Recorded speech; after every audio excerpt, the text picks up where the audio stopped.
manifesting doesn't necessarily feel good. No, it's terrible. This cute little hobby of yours is costing us so much money, and we don't have that money anymore. Is that when you learned how to drop it like it's hot? That's literally, I dropped something. Distract. Exactly. Now watch this. Yeah. Give me the money, honey. I need that sparkly bikini. And a woman was like, excuse me, I just have to interrupt. That was everything I needed to hear today. I showed up today and I was gonna quit. I literally remember being like, fuck, I was gonna quit. Now you can't quit. I literally could not understand. I'm like, you have this platform. You're fucking hilarious. You're amazing on stage. Go on. And I just had this, you're so hot. Your butt is so round. Your hair is so like, it's crazy. The moment you call in your next expansion, you're asking to be shown where you're limited. I just need to stop waiting for someone to anoint me, and I need to anoint myself. The only limit is how big I can think. This is the part of manifesting that is so important, you guys, is we forget.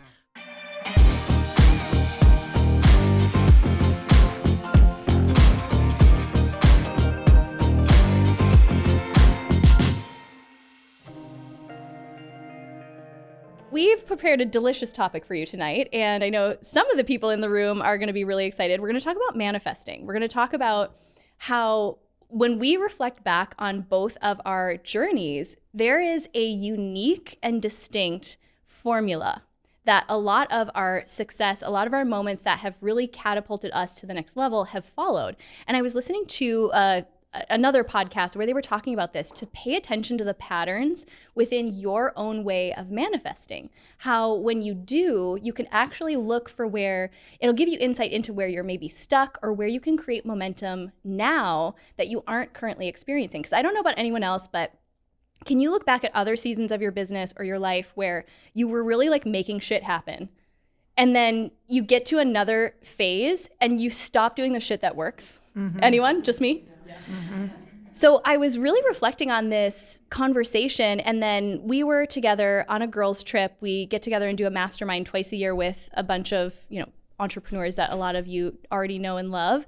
And Lori is sharing with the group a story of how she really made it in the fitness industry. And all I could hear was this podcast conversation that I had just been listening to. It was almost like I was hearing my friend share her unique manifestation pattern and the things that she did to overcome the things that felt like blocks, the things that felt like they were in her way in order to become, you were legendary in the fitness industry. People kind of forget. You're like actually legendary in the fitness industry. Like, she accomplished things that people, like, no one had done. She won Miss Bikini America, or was it Universe? It was both. I was like, okay. Casual. And Miss Fitness America / Universe in the same year. That had never been done before. And I remember this was actually around the time that you and I, like, our paths started to cross through fitness, through network marketing. So we're going to kind of unpack this using both of our stories tonight. But what we want you to be listening for, I want you to think back to a time in your life where you did something really bold. You really look back on, it's like a timestamp. You were one person before, then there was this really transformative period of time, and who you were on the other side was not the same. And we want to start to invite everyone who's here with us live in person, everyone who's listening to the audio experience or watching on YouTube, to reflect on their own journey. And we're going to start to look for clues for where you can find your next keys to creating momentum. Because ultimately, that is what this information can provide, is it can provide you a glimpse into the places where you can tap into. Because if it's worked before, it means you have access to those same tools, to that same energy, and you can bring it into your current life and whatever it is that you are manifesting. So do we want to start with your story of what was going on in your life before you really got your big break in fitness? Because to me, when I heard you sharing this with the group, it was laced with all of these patterns that really, it's an energy that I watch you now tapping into as you're building Glōci, but it had so much wisdom for you and what you specifically do when you're really taking things to the next level. I love that. Yeah, I would love to start with that. And thanks for bringing me back to that, because it's a really important thing for me to hear again, because I'm in a whole new season where it feels really easy to forget what that is, because when you're in the portion where you're learning all the new things, it's like you forget like what manifesting even feels like. And manifesting can literally just feel like one more thing to check off that box, and it starts to feel like a chore. So I'm so excited for this because it just, even us talking about it in there, it kind of like dropped me right back in. So I hope that it does that for you guys. So let's go back to when I first started doing fitness competitions. It's so fun because we've got another cover girl in the house as well, which is so fun. I'm like, Felicia. I want to hear her manifesting story later, because there has to be one in order to do that. Like, it's very real. Okay, so if I went back to that time, that was a time where I would say the biggest thing that I was struggling with was massive imposter syndrome around the fact of not being smart enough. And not being educated and not being qualified whatsoever. I was a high school dropout. I just left a fairly restrictive religion where it was very much like the things that I did in that religion would not have, like, fitness did not necessarily work within that religion. So mind you, around this time, there's only like 6 years in between the identity that I grew up with my entire life. And you guys know 6 years in the land of breaking old patterns is not a whole lot, especially when you're about to put yourself out there and your family still has this idea and this identity of exactly who you are. So I'm fighting in the world of, oh my God, if I go and be the person that I want to be, like, my family's gonna see. And this is gonna, like, really, I don't know what it's going to do. I don't know if I'm going to be kicked out eternally, or I don't know if this is going to ruffle feathers. I don't know if I'm going to be able to handle what's going to come with me putting myself out there in this way, like the imposter syndrome and who the heck does she think she is? Because also at the time, all of my friends were big drinkers, big partiers. I was living in Wisconsin. It was very much like if I told a girlfriend that I worked with, I showed her a cover and I said, I want to do this. And she was like, that's funny. Like, and she really meant it. And she's like, oh, you really want to do this? Like, yeah, we'll see. Like, I got that all of the time because it wasn't normal. It wasn't seen. Like, it was just very not normal, not what we have right now. So I'm dealing with all of those things. And I start in the fitness industry, in the fitness world. And not the fitness industry. I just start trying to compete. Like, that sounded like I was making money or something. No, I was giving them lots of money. Like, a photo shoot, anything. Just like, please pay attention to me. So I was very much in a place of fear and lack and not feeling like I was educated enough. And so at that point, I had started to set some goals. And thankfully, really early, I understood that in order to get to my goals, I have to go be with a group or be with a team or go be with a network of people, just kind of like what we're doing here and what I know a lot of you are doing in this room, like getting in those rooms and moving forward in a mastermind or a group. So I found that in the fitness world, which helped me realize, oh, other people are doing this and they all have the same exact like fear. They all have the same lack of support from their family, from their friends. But within this little space, we can kind of go and move in this world and hold each other accountable and do it together. And so I started competing. I competed about 4 years. I did okay, but I never seemed to place like first or I think second place. Like, it was always like third, fourth, fifth, ninth, third, fourth, fifth. Like, it was just kind of all over the place like that. And, it had been 4 years of doing that. And my husband and I, some of you know the story that we ended up being in a really rough financial situation right during that time, kind of like where my years of patience with Chris was starting to fizzle out of, is this the hobby? And you're not really, we're paying a whole lot of money for you to do this. And so the conversation at home started to get really intense of, this cute little hobby of yours is costing us so much money and we don't have that money anymore. And it was like, that cute little hobby was my life's purpose and dream. So you can imagine the spice that arose in the household. Was that when you learned how to drop it like it's hot? It's literally, I dropped something. Distract. Exactly. Now watch this. Yeah. Give me the money, honey. I need that sparkly bikini. It cost a lot of money. Those little Swarovski crystals are expensive. They're so fucking expensive. Why? Every single one. I was like, could we just use glitter? No, that would not have worked. So at that time, but you thought about it. at that time, it was really the battle of, okay, do I stop this? Do I keep going? And I remember I would stand in front of my vision board, because you guys, this is a long time ago. I was kind of like one of the first towards vision boards. In fact, I know a lot of you in this room were. But I had this vision board up next to my bed, and it had a bunch of covers of all of these women whose magazines I bought, like all of the time. It was the women that I just like aspired to be like.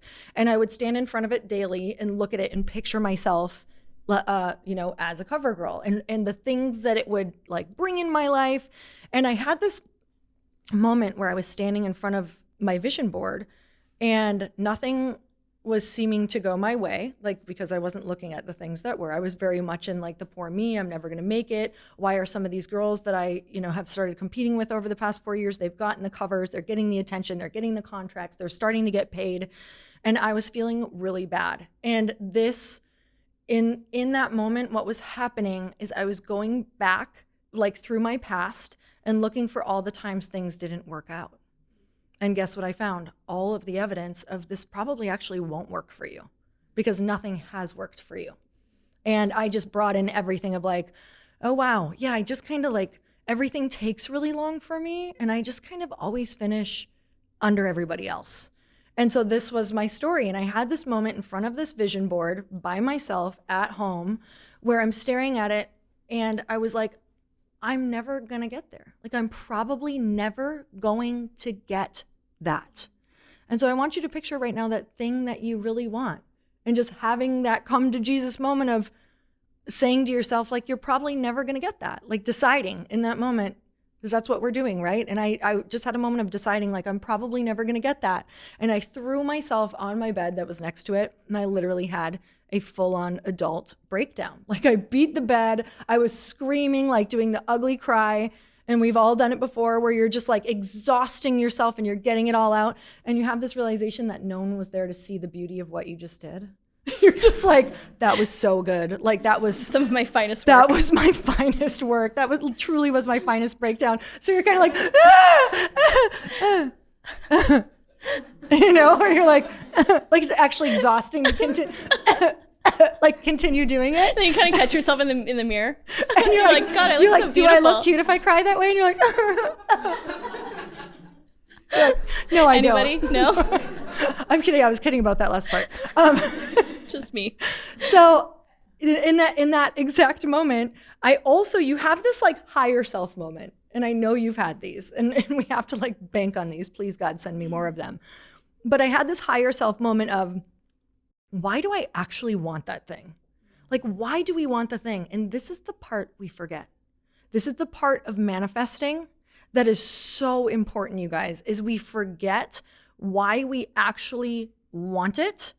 And we forget that we can go and create that without someone. So I thought to myself, okay, I want community. I wanted community so bad I could taste it.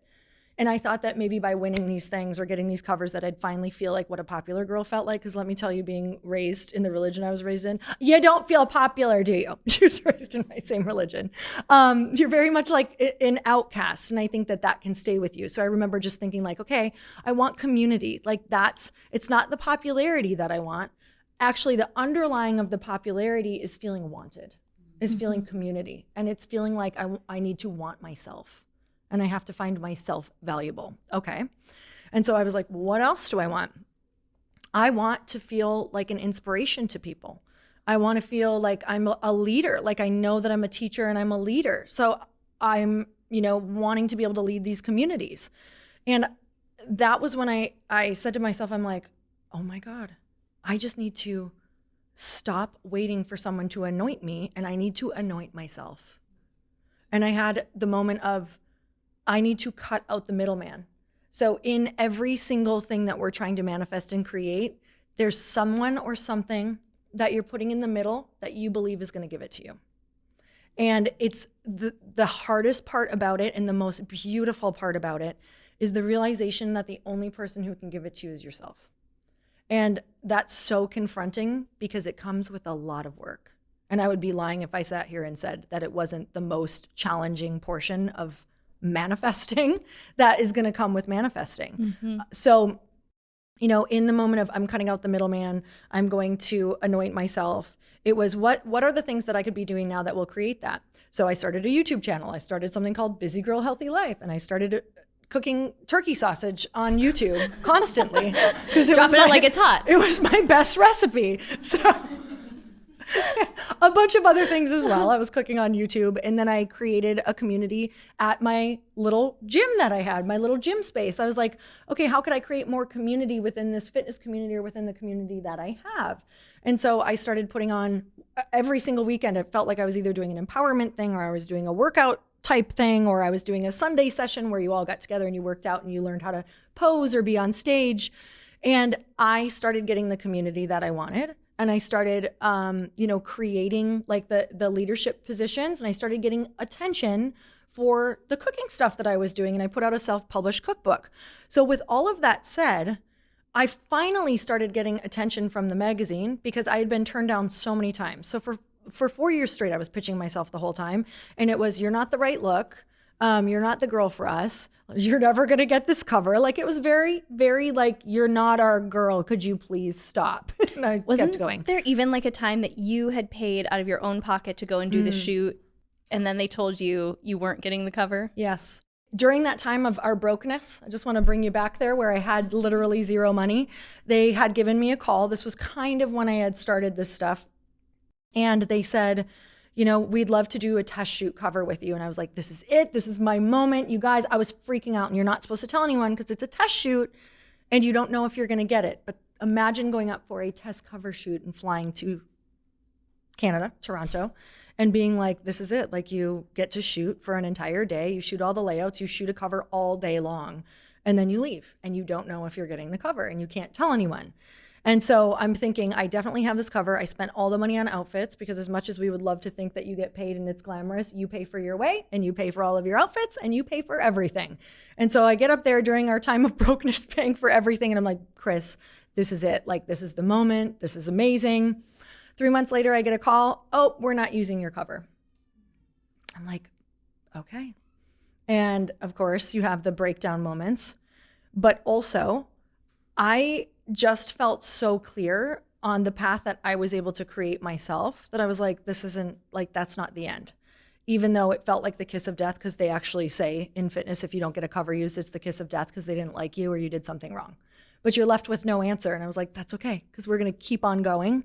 And for me, manifesting has always, you brought me back to that by even telling that story of the realization that somewhere within there, whenever I'm trying to do something, I'm giving my power to something or someone. So it's a huge manifestation block for me. So the formula for me is to go and do deep work around, right now I'm trying to manifest something. Who am I giving my power away to? Whether it's something with my company going, oh, when I find that person on that team who can do that, that's when we'll do it, right? That's when this will shift. When we finally figure out X, that seems like something, outside of what I can do right now, or it's not going to be me who's going to be able to do it, that's when that's going to start working.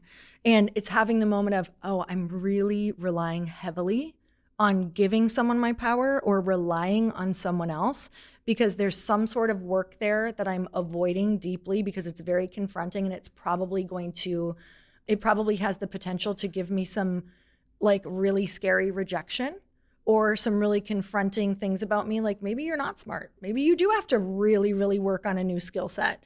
Maybe you do have to look at that part of yourself. And so that's my formula, is to always kind of look at where I'm avoiding or giving my power away. So just so that we don't forget to tie it to the eventual breakthrough, because it is really powerful. When was the moment that you got the call about your first cover? And what happened immediately, like in the weeks/months before that? So what ended up happening was really, really understanding and rooting into this idea of I get to create all of those emotions that I wanted and all of those things in my life for me. And it was when I had the community, when I really started to like create, like really work on the YouTube show and also do the cookbook. And I think just really put myself out there in my own way. Facebook Lives were, I don't know if Facebook Lives were coming out then, but I remember being so out there and never waiting and never thinking and never like trying to not worry about what other people thought and just putting everything that I wanted out into the world without waiting for someone else. And that was when I had created so much value within the community, and I looked at myself as so valuable that all of a sudden, guess what happens? You become very valuable to other people when you look at yourself as very valuable. That's so good. And it's a moment of like becoming undeniable for yourself. And that's when people can't ignore you.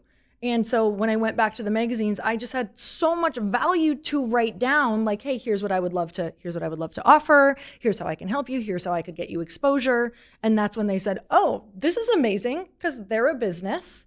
And that's when I went and got the cover. And at that time, it was just kind of like, okay, I don't know if they're going to use this one, so you better have some freaking fun with it. And like, so the way you went into the cover shoot was even different. It was so different. It wasn't from a pick me, oh my God, are they going to take this? Oh my gosh, of course you want it more than anything. But at the same time, I was like, well, this is the experience you wanted, was to actually shoot the cover and like have that experience.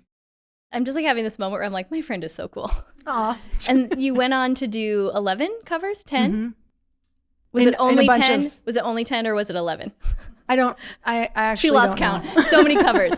But theirs was like digital things, and there were all these different. But like, that was such a catalyst moment. And when you were sharing that story, even though I had heard it before with our girlfriends, I could hear all those little moments. And when you tied it back to that, just that lesson for all of us is like, where am I waiting for someone else to anoint me?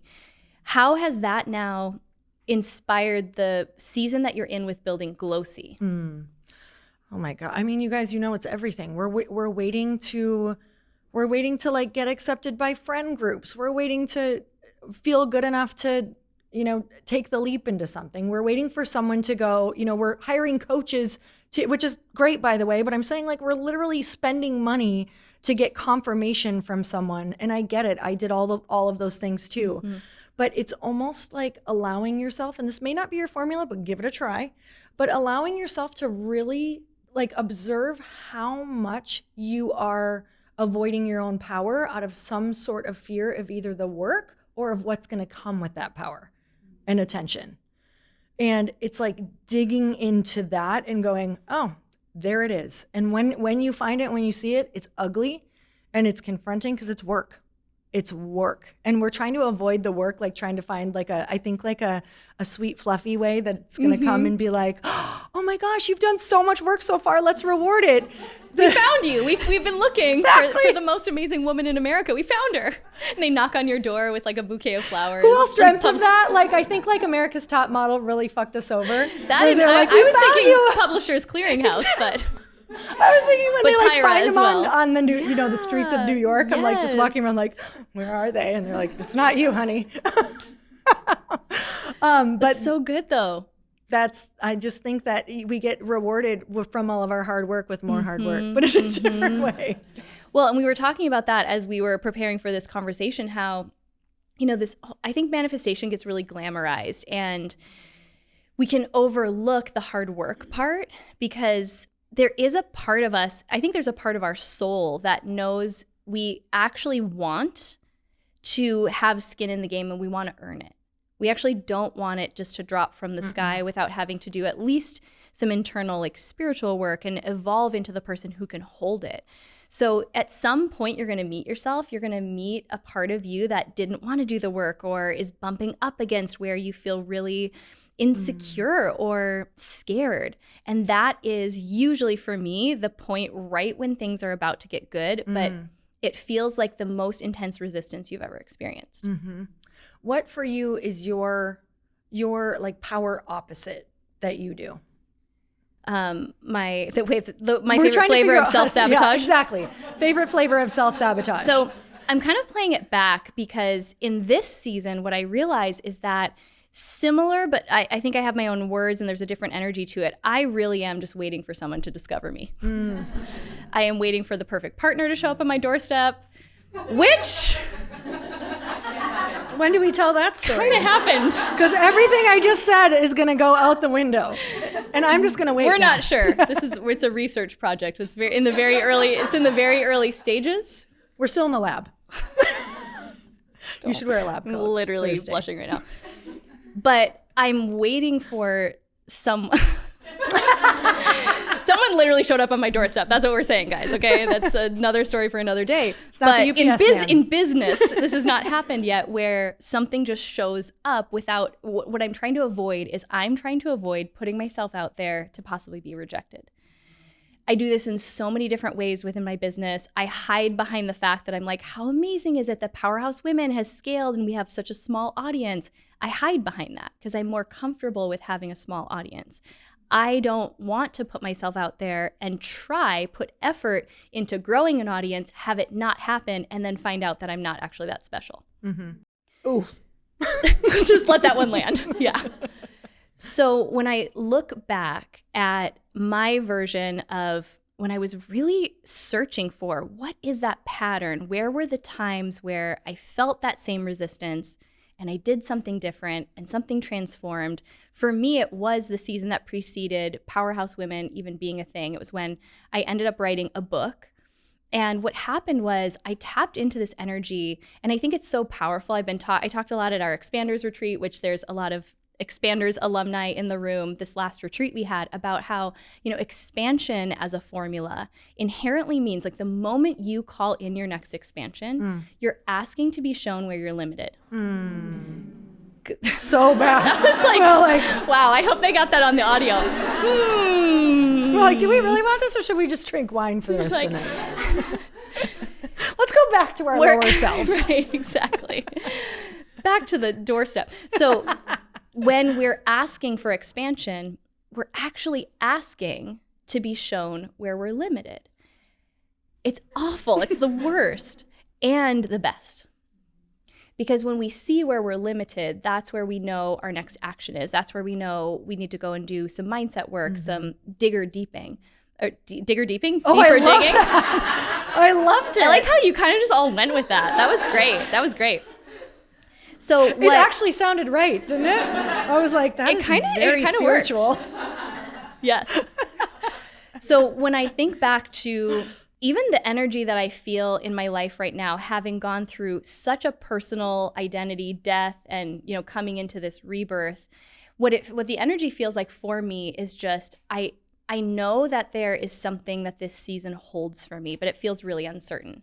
And I love certainty. I love to have a plan. I love to know exactly where I'm going. If you give me a goal, I'll hit it. And in some ways that limits me because it has me think within the realm of what I already know. And what I'm realizing when I reflect back on everything that happened preceding Powerhouse Women becoming what it is today, it was a season where I had no idea why I felt drawn to doing certain things. In that case, it was writing a book. So I was on Facebook one day. A lot of you have heard this story, but I see this post from an acquaintance, and it said, I'm something about doing a program that helped entrepreneurs get their message out in the form of a book. And I still to this day have the screenshot of the message I sent her that said, I don't know why I'm messaging you, but something said you should do that. And I had all of this evidence for how I was not a writer. I had tried to launch this blog. Some of you have heard of it. No one has read it because I didn't share it with a soul. It was called Love Lindsey.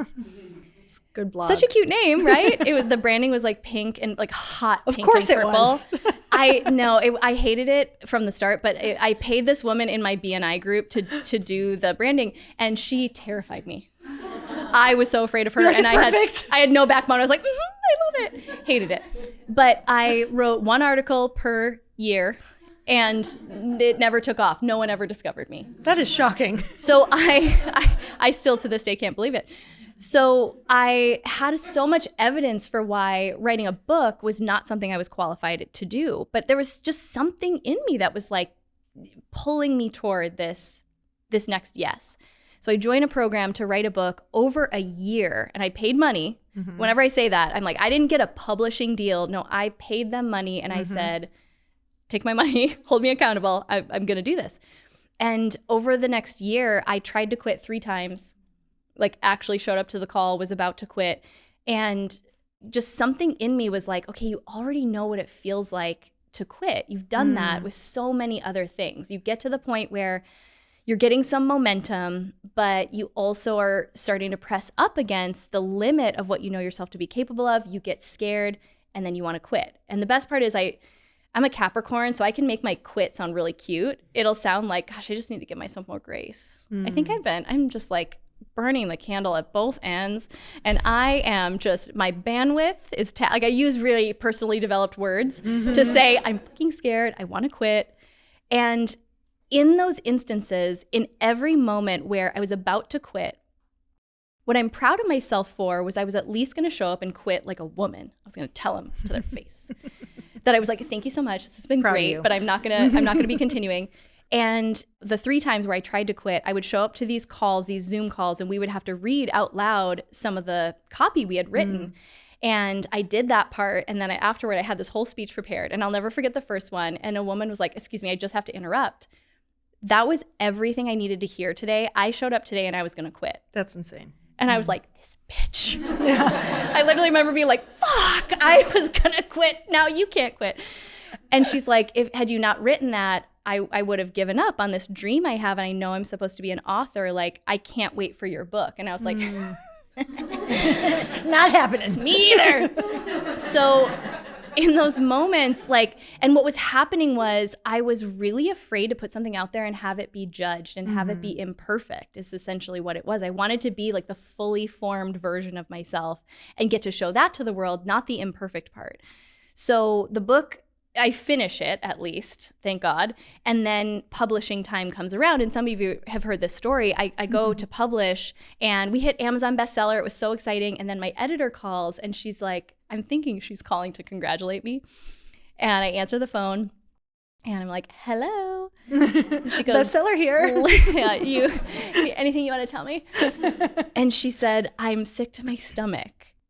There's a typo on the cover and I just realized it. And so in this moment, it's like, that moment where I realized it was almost like the record scratch happened and it was like time stopped, like the Zach Morris TV timeout for anyone who's like 40 or above. And everyone else go Google Saved by the Bell.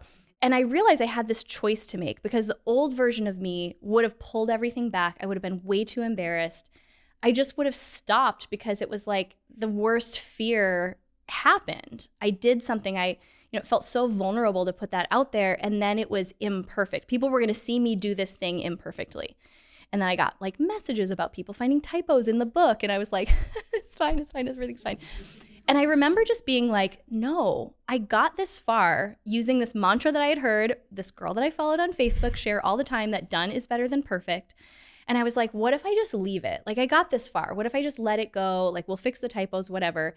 And then that like led to, I had started this little Facebook group. And I love that Jill and Mary are here tonight because I shared this on our podcast just the other day. Like, I was too afraid. You were so brave. You did Facebook Lives to like all of Facebook. I created a Facebook group so that I could only do Facebook Lives in front of like 10 people. So I do this Facebook Live in the group. And it was around the time that the book was launching. And I remember wanting to throw up. I thought it was the worst thing I had ever done. Thought it made no sense. I thought my words were jumbled. And same thing. I was like, nope, I'm going to leave it up. I'm going to do the opposite, that everything, like my nervous system wants to bail right now because I don't want to be seen in a less than fully polished state. And so I leave it up, go to the gym because I had to like, my fight or flight was like, well, go somewhere. Otherwise you're going to take this down. And an hour later, my good friend Jill, who is the manager of Lululemon Scottsdale Quarter at the time, said, I just watched your live. And I just shared it with my entire leadership team. Wow. Actually, we're planning this staff meeting for about 50 people in 2 days. Will you come and like speak to our staff? And I remember being like, yes. Like petrified, but kept leaning in. And so when I look at even everything in the early days of Powerhouse Women, there's so many moments where like we would not be sitting here today. I would love to believe I would have created something else. I feel that there's a calling on my life that was going to hunt me down and chase me until I finally surrendered to it. But in those moments were the moments that I got to overcome the very thing that I thought kept me safe when it actually kept me small. And little by little, every single time that I did, something really great would happen on the other side. But it was after a prolonged period of extreme discomfort. It wasn't like I always got the immediate gratification of someone saying, hey, will you come and speak? I saw your live. Because I'm still cringing like, God, she showed it to people. How embarrassing. But over time, doing more of those things is what I think just gave me the confidence. It gave me the trust in myself, which you spoke to this too. Then you get to the point where the energy that you're projecting out there that's a magnetic energy. Mm-hmm. But I think we miss these micro opportunities to build the self-trust that underlies, that's the current that underlies the most magnetic energy. Mm-hmm. And thank God you left that typo in, because Powerhouse woman wouldn't be here. That would have been a great typo. Powerhouse No, woman. It was an extra L in the word fulfill, so I would say I was very fulfilled.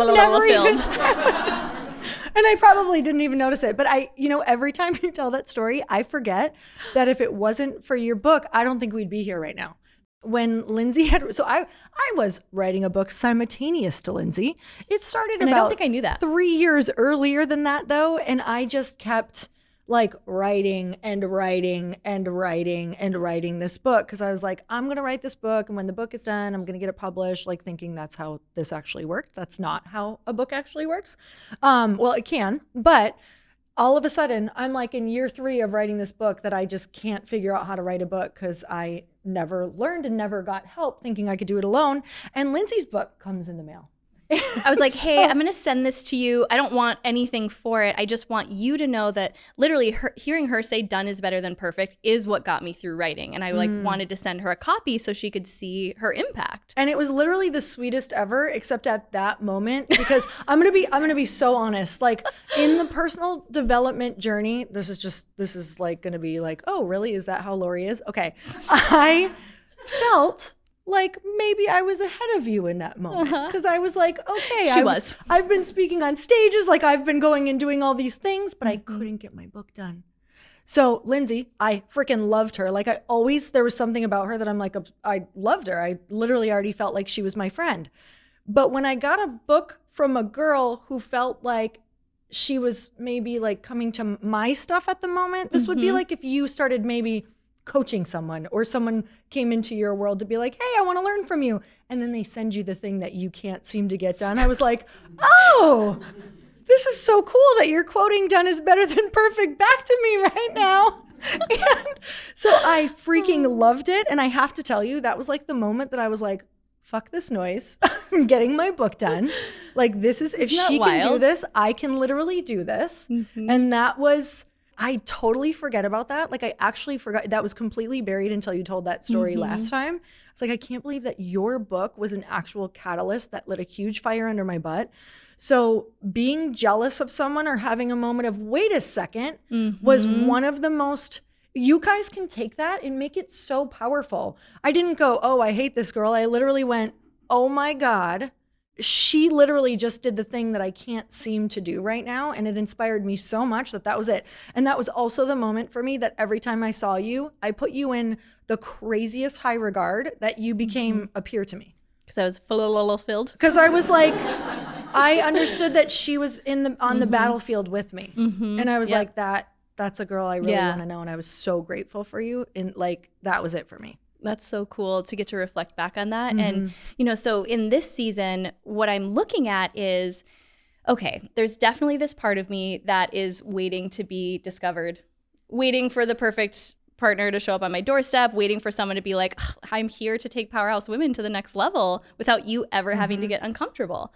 And I'm just noticing myself like when I'm in that energy, and then in a similar way to what I did in that season, looking for where I can do the opposite, right? Looking for where I can lean into fear, looking for where I can lean into opportunities when someone shows up on your doorstep, and just like being really uncomfortable. Like that is relationships right now are probably like the most tender place for me. Like my heart is like so afraid of being shattered again. But what can I learn about myself? What can I learn about what I'm capable of by leaning into the places that feel the least comfortable in the moment? And then the other energy that I realized from when I wrote the book, there was this powerful energy for me that I didn't write a book called Powerhouse Woman, just one.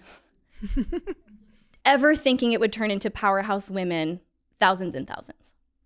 I did it to prove to myself that I could, and it was a way of, it was a creative expression, which I'm realizing how much creativity is a part of me that I often suppress, and I value logic and performance and results over it, where I am like a really creative soul. So in this season, I kept getting this ping. Yes, I've thought about writing another book before, but all of a sudden I was like, I just have this vision of like documenting this time of life. This is such a transformative time of life for me. If you don't understand why, go back and listen to a couple episodes of the Powerhouse Women podcast, but basically like resetting my entire life. And what's so cool about this time period is that there's no one I have to be. I can literally decide to be anyone that I want, which sounds great, but it's also very intimidating. Because now the only limit is how big I can think. So in this season, I kept getting this little nudge. I haven't shared this anywhere other than with individual people, just to document. And I don't know what I'm making, but I'm documenting. Video, documenting my life, the behind the scenes moments, the things that most people don't get to see. And I don't know if that turns into a documentary. I don't know if it turns into something just for me to have, to capture like the tenderness, the beauty, the hard parts, and the beautiful parts of this season. But what it feels like is the same energy where I wrote a book never having any business intent. And it feels like I'm just supposed to capture this and let it show me what it's supposed to turn into. Mm-hmm. Just like the book wasn't meant to inspire a community and a business and being able to sit here today with my best friend and get to have these amazing conversations with all of you. So what I'm realizing is how much, again, my logical mind, especially now that there's team members and there's budgets and there's things that I have to be responsible for, is I forgot my creativity.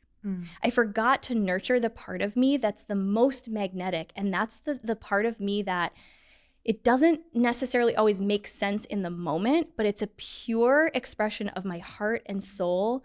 And there's going to be something beautiful that comes from that.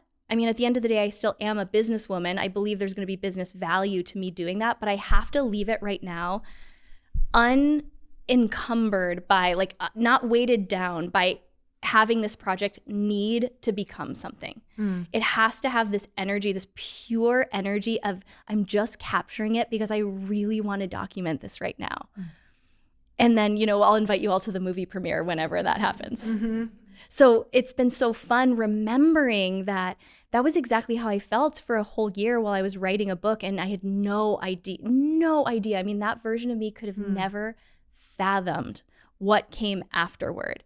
And I honestly think, if that version of Lindsey could have seen 800 women in a room or the things that I'm doing now, if she could have seen my life now, she probably would have been too scared to keep going. It would have been too much. It would have been too big.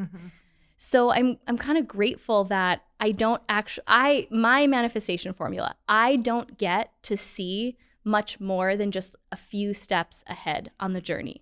So if you're stopping yourself right now by wanting to know the whole path or wanting to know, is this the right direction? I just want to invite you to check back in to find, because for me, if I can find like this pure energy of excitement, of intention, if I know that this would have added value to a previous version of me, that's my green light to keep going.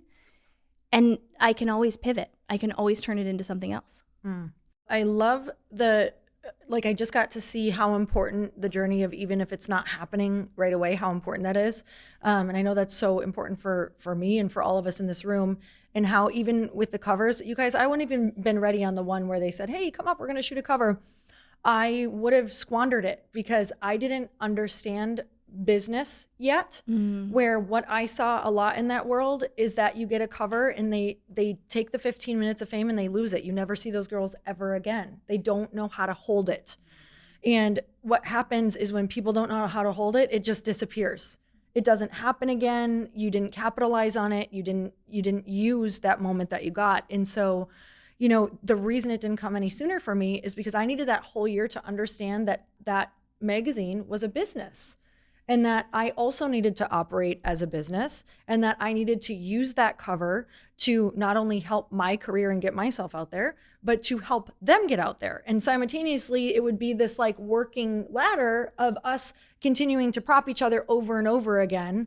And with that particular company, I think I had 4 or 5 different covers that, you go back to year after year. That's a lot of years of working together. That's what I want you guys to see. It wasn't luck. It was a working, reciprocal relationship where it was like, this year, what can I do for them? This year, what could I bring for them? Oh, I'm speaking on that stage in front of 15,000 people. What if I pitch to them that if I got on another cover, that would be my backdrop for the whole hour I'm up there, right? Like how much advertising is that? And that's literally what I did. And I did that year after year. How can I get them? How could I be free advertising for them over and over? And I would have never thought that way, Lindsey. I would have just squandered it and I would have never gone back for a second one because they would have been like, your cover kind of didn't sell that much and you're kind of not offering us anything. And guess what? Everyone's pretty and fit in this industry. Like you're not different. They are. Everyone's pretty and fit in this industry. Like literally, what can you do for someone? And so I think when you're manifesting, we forget that it's not coming to you yet for a reason. There's something that you think it's going to provide for you that you actually need to go and provide for yourself. And so, or this is another big one. I think that we don't understand. I did not understand the amount of patience and letting go and not having something fulfilled that I want, and the inner temper tantrums that I would have to calm down that I was having frequently. That now that I have the business that I have, which some of you have way bigger businesses, some of you are doing totally different things. It's like the amount of things I have to hold with this company and then all the other things I have going on require a special kind of needing to let go of everything and not having gratification, sometimes for a year or 2 or 3, where you just feel like you're in the fire. And you guys, if I'm gonna eventually sell this company, it could be 7 years of no gratification. Like it could be 5 years without paying myself. So I would never have ever been able to sit in what I'm sitting in right now of just going, yeah, this is going to be hard for another 3 to 7 to 10 years. I have no idea. I would never have been able to hold that if I couldn't have held what it feels like to not get my way over and over and over again and keep showing up. And that's when you know, like, oh, you're becoming the person who can withstand something so much bigger, such a bigger company, right? Like I know for all of you who have something where you're like, wow, this is really big. Like I would have never been able to do this 10 years ago because I didn't have the patience, I didn't have the stamina, I didn't have the gratitude, I didn't understand it. So I do think that, in these seasons we get really upset, but they're the ones that are turning us into the person who can handle the dream. Yeah, I love that. So we've got like 10 more minutes before break. So I want to ask you, I know we were talking about back there that manifesting doesn't necessarily feel good. No, like it's terrible. So much work. There's an idea around like, okay, if you want to manifest it, you have to feel good every day, all day. And you're like, I'm feeling like shit right now, but man, what would it feel like to have $7 million in my bank account? And you're like, that's not the case right now. Yeah. Or I just got this bill or whatever is happening in your life at the moment. So I'm not saying we don't want you to learn how to get in the energy of it, but when you're actually doing it, like give me some real tangible examples of like, okay, this is what I have to do to manifest the thing, because it's not just manifesting, it's like manifest, plan. This is what I have to do with the thing. What does plan feel like? We were talking about this with Jackie. Where is she? Okay, she's back there. She's hiding. Okay. Hiding from us. Yeah. She's like, I don't want to be talking about Well, okay, this is how I want to answer this question, and I know your answer is going to be different, but especially over the last year, I went so deep into my own inner work. I mean, we're talking inner child healing, a lot of shadow work, which is like shadows it's like the part of you that you don't even realize that you suppressed at a certain time because it felt safer, right? So even just as simple as admitting that I want a big life. I believe I am here on this planet to facilitate a lot of wealth and show women that that's possible. There was a version of me that did come up in more of the church environment that felt like a lot of the things that my adult self wants, my inner child felt very unsafe having. It felt like that made me a bad person, which felt like I wasn't going to get my needs met. Like it felt like my survival was very much in question. So understanding like how deeply rooted, even though I had an amazing childhood, I have amazing parents, going into like the nooks and crannies of the different programming that I didn't realize I kept bumping up against because I couldn't explain why. I remember feeling this way when we were both doing network marketing, is on the surface, it looked like I was doing all the same things as the people who were out earning me 10x. Or, you know, even if I look at, I mean, we talk about this all the time with like, you know, my audience size. I know that I am worthy of having a lot more like attention, a lot more eyeballs, a lot more of like those vanity metrics of like people knowing who I am or what Powerhouse Women is. Can I say what I say to you sometimes? Yeah. Okay. You can tell them all. I'm like, because sometimes Yes. like recently, and we need to ask this question again, but you left me a beautiful voice note of like, hey, what do you see? It was at Where do you- Expanders. I told everyone to good. go and Okay. ask someone that they knew would be really honest. What do you see as standing in my way? And I had to take a minute because it's one of your best friends. You're like, she's perfect. I literally don't know. She's I was an like- angel. I was like, we need to drink more wine together. I don't know. We need You more don't live in vacations. California? I'm really pissed about it. I hate that you're not living in California. And then and I've told you this before, but there's this place of, we look at Powerhouse Women and we're like, okay, this is huge, and it is huge. But I'm also like, why don't you pitch yourself on big shows? Why don't you ever do that? Like, why don't you ever pitch yourself for big stages? Like, I don't Who's understand. laughing? Amy, the PR gal in the audience. I literally could not understand. Cackling. I'm like, you have this platform. You're fucking hilarious. You're amazing on stage. Go on. And I just had to you're so hot. Your butt is so round. Your hair is so like, it's crazy. The eyes so blue, like so you. intense. Thank you.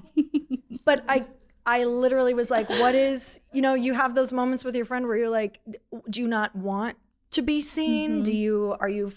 But she was hiding behind, because she would always say like she's good with where she's at. Like she's good with this audience. Like you just seemed like you were good, or you brushed it off. So Yeah. I never wanted to push it because I felt pushy. Like maybe not everybody wants what I want.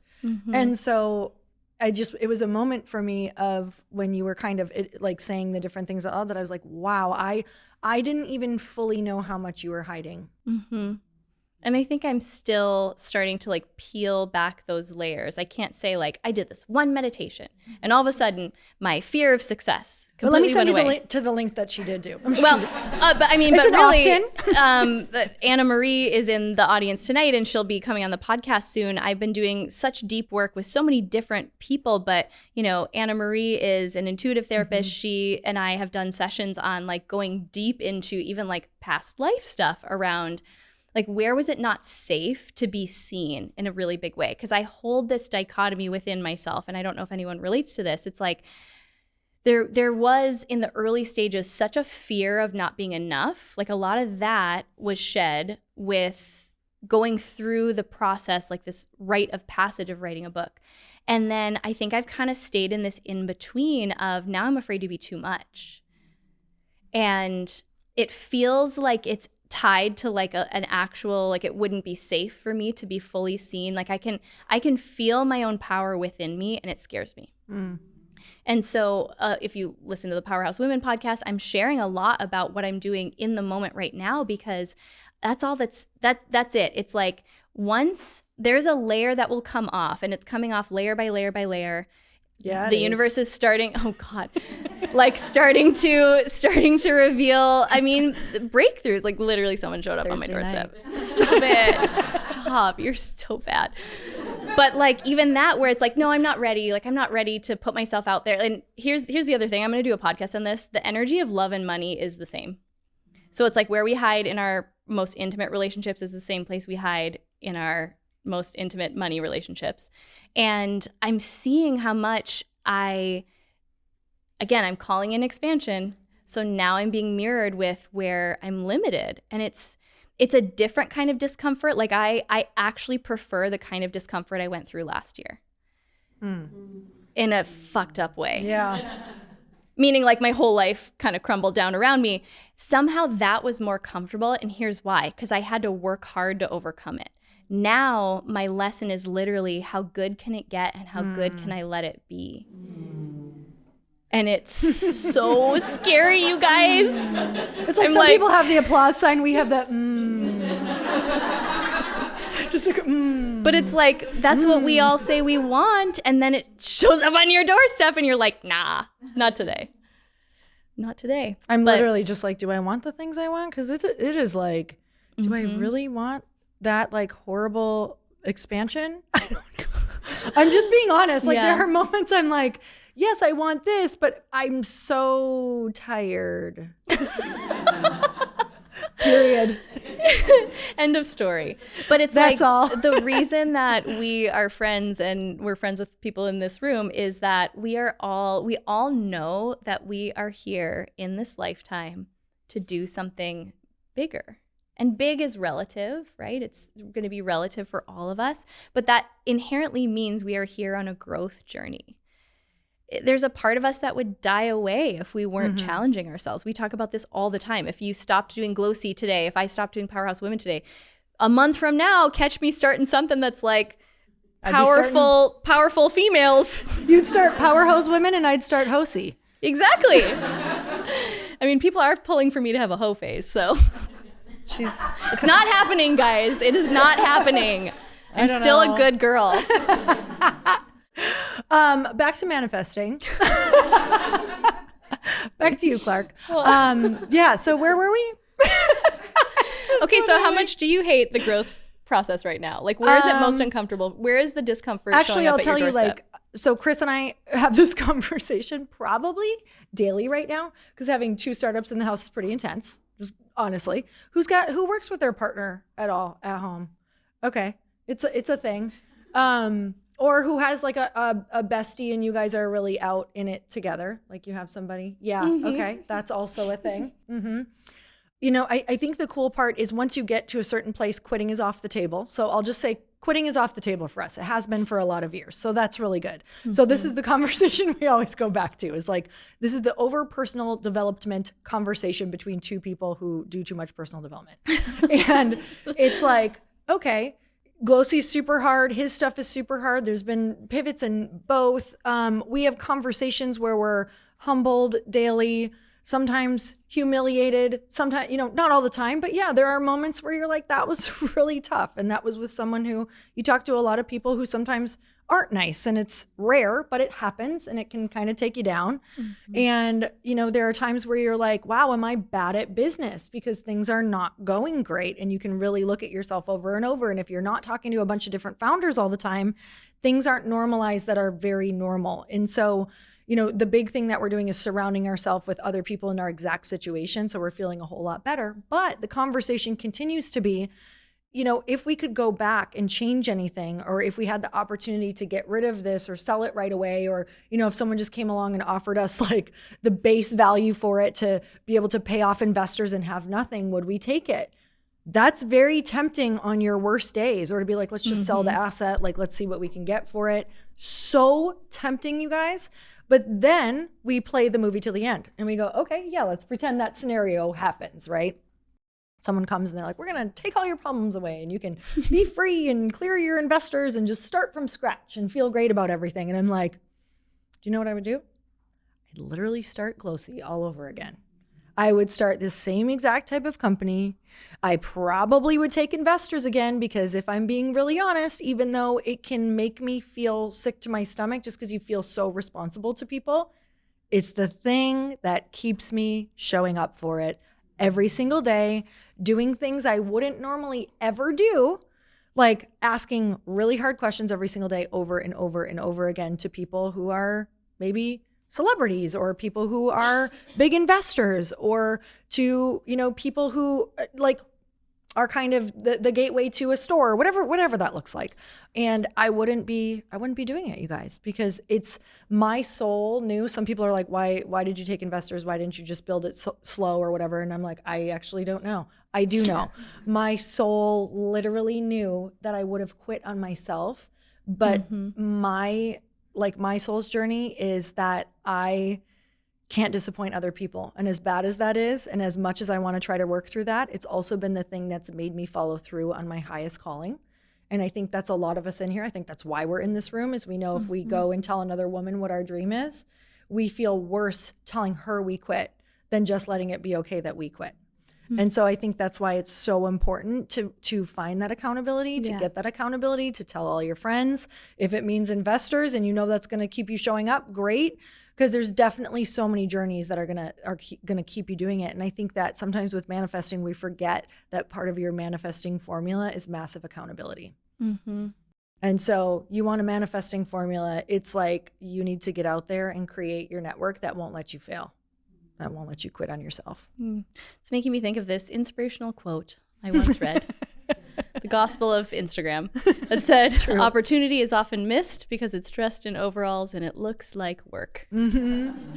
And it's so true. It's like, it's so easy, and we do it too, to look at people who have a result that you want and just think that someone showed up on their doorstep and handed it to them. And it's never, I mean, you are someone, and there's so many women in this room that I've had a front row seat to see all of the seeds that they've planted along the way. Like Jocelyn is here, and Mary and Jill, and every single woman I'm looking at, it's like the women who have actually been there every step of the journey with me. Like we've gotten to see each other's like rawest moments that most of the world doesn't get to see. But every single person that we look up to, every single person we want to emulate their journey, they have them. They have the same hard moments that you do. And if nothing else, it's a reminder that oftentimes the exact unlock for the result that you want is disguised as the thing that's going to trigger you the most.